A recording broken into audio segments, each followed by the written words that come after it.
what does immersion mean for training and simulation? Well, that's a really good question, and that's why it's number one.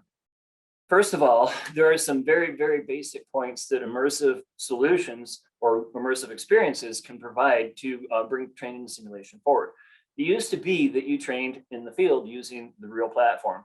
Decades actually ago, simulators were built to virtualize the actual platform and give you the ability to have an experience in a simulated environment, but with real hardware and peripherals around you, so that it was like being in the real platform or the real vehicle, whatever that might be.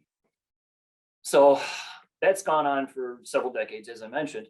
And really, there's an even greater need now for being able to train at the point of need, which means you don't bring soldiers back to the base to sit in this great, wonderful simulator, high fidelity training device. You actually need to bring the training to the field where the students are, where the soldiers are, if this is a military training simulation, for example.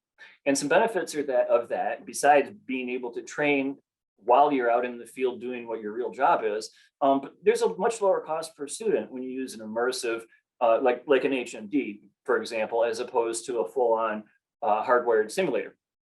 The cost per student is much, much less, but you can also train in parallel, because HMDs are very inexpensive compared to a large fixed training solution. Students can all put on HMDs at the same time and train at the same time. Another benefit is that the use of instructors. One instructor can support a much larger number of students doing a network training solution than having students go one at a time through a fixed simulator.